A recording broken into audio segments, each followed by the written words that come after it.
Welcome in, everybody. I'm meteorologist Jason Mikell on a very busy Wednesday morning. As we head into the afternoon, we are not done yet. We're tracking more weather, so I'm joined by my good friend Terry Eliasen, our executive producer.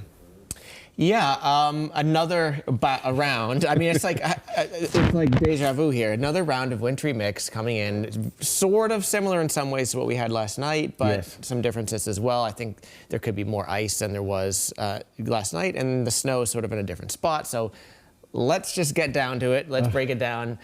We are issuing another weather alert. Again, this is for tomorrow night into Friday.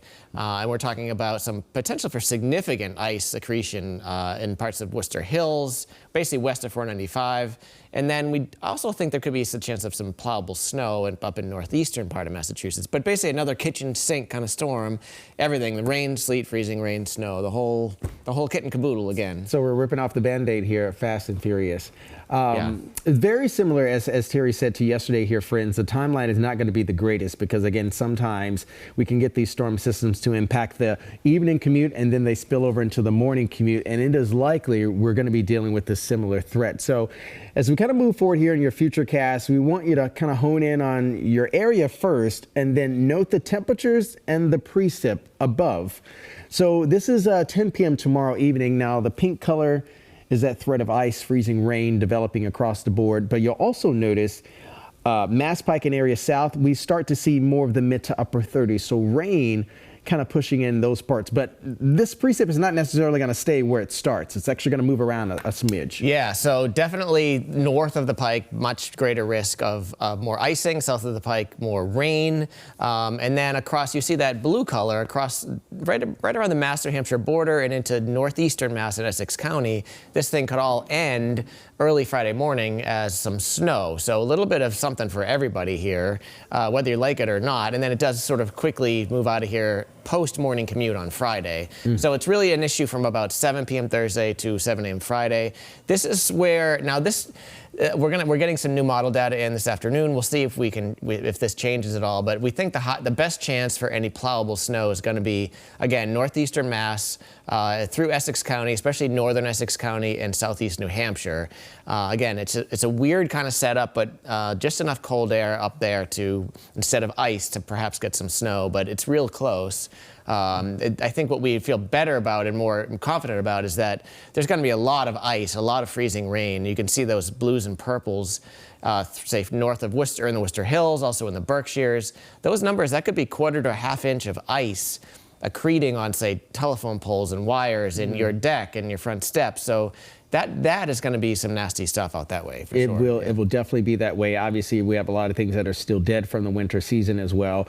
This is kind of interesting, Terry, would you say here, because we're now at the point in the season where, you know, that sun angle is getting higher, the sun rays are getting stronger as well, the days are lengthening. We're going to spring forward here an hour or so, but we still have a lot of snow on the ground. And then not too far away in our rearview mirror, we had that blizzard that happened, and then we had last night's issues as well.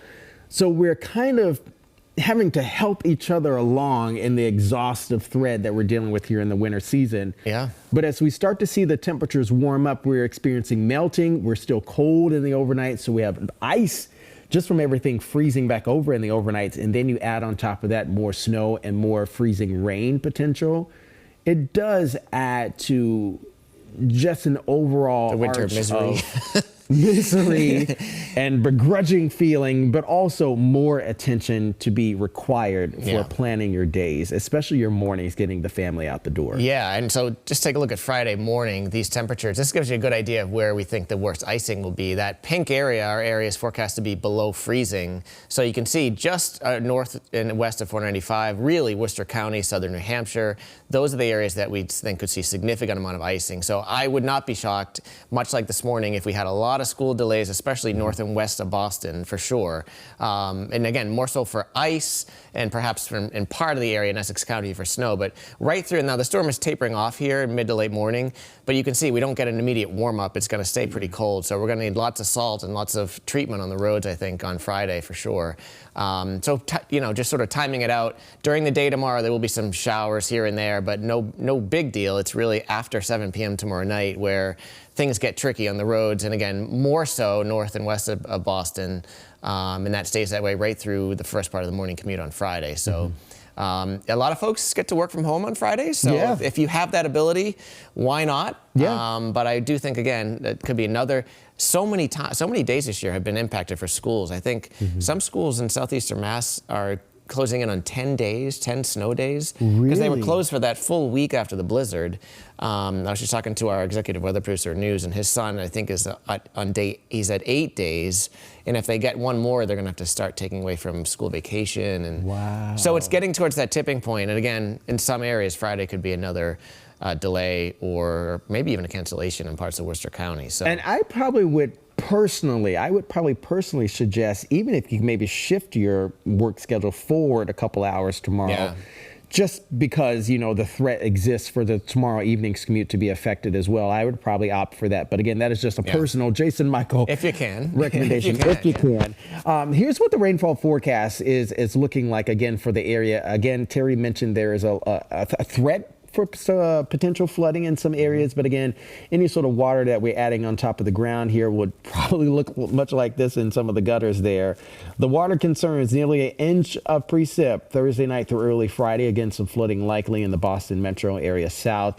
We always want to urge everybody, when you have a moment, especially a moment like today, where we have some sunshine, dry, stable conditions, to clear out the gutters, to allow everything to drain properly where it needs to go. That can definitely alleviate a lot of concerns and perhaps even save you some money. Yeah, and think about, just take a look at your house and your yard and think about, okay, if half of this melts and we get like some water on top, where's the water going to go? And so if you can sort of think about carving out some channels, you know, you just don't want it going into your basement, obviously, right? Or into areas that, you know, that are, you know, not fortunate areas. So think about, okay, if I'm getting some water, how can I sort of carve out an area to make it flow towards a storm drain? Or, you know, easier said than done in some areas. There's still a lot of snow, but just think about if we get a bunch of water on top, you know, and today is a great day to prepare, as Jason said, given the temperature's so mild.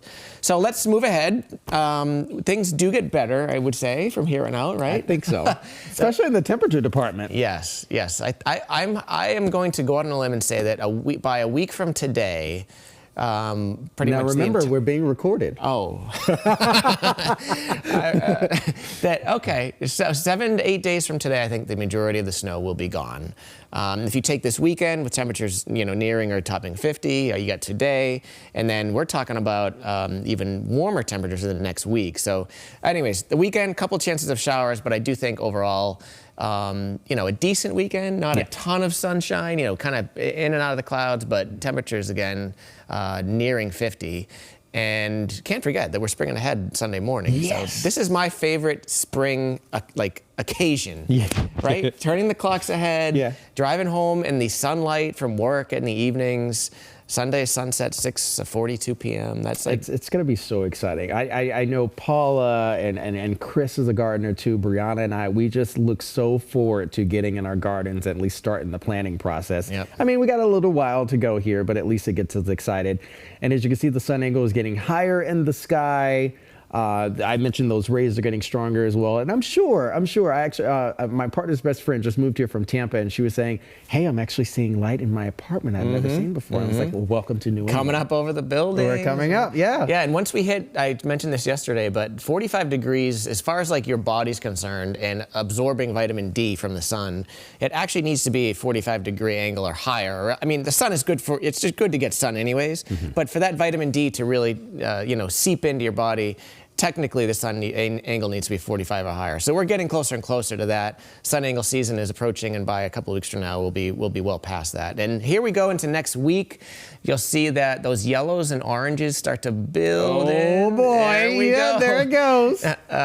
So I think we got a shot. We certainly should be into the 60s for a few days next week, and I think we got a shot. Can I go out on a limb? At 70, you can. I think DC might at least hit 70, 70, 75 by Wednesday of next week. Yeah, and if Boston should get there, and there's a chance, it would, the average first 70 here in Boston is April 7th. Last year it didn't happen until well into April. So if we do get there next week, it would be quite a feat. We haven't been hit it that early since back in 2021. So Well, here's your 7-day, alerting again for Friday, but look at those numbers towards the end of the weekend and next week. Oh, I was gleefully typing this morning. It gets a little bit sort of kind of mucky here and there, friends. So again, bear in mind, spring is 2 weeks out, I believe, from Friday. We're springing forward this weekend as well. We are starting to kind of buckle in a little bit more because we're going to start to see this roller coaster take effect yet again. You'll start to hear more reports in the coming weeks of severe weather happening. Again, all of this is leading towards warmer weather coming up in the weeks ahead. But of course, it's already beginning to show its face here in the 7-day forecast. At least the latter half is looking pretty good with some of those 50s and even lower 60s. Yeah, mark it down. A week from today, the snow in your yard, it will largely be gone. And look outside today, and a lot of us have a lot of snow out there. Yeah. And I do think it's going to vanish really quickly. So a lot of those spring sports are starting, baseball, lacrosse. Yes. They're starting, night tryouts start in maybe a week or two. Yes. So don't despair. There are warmer times ahead. We got you covered. I'll see you today coming up at noon. Have a great day, everybody.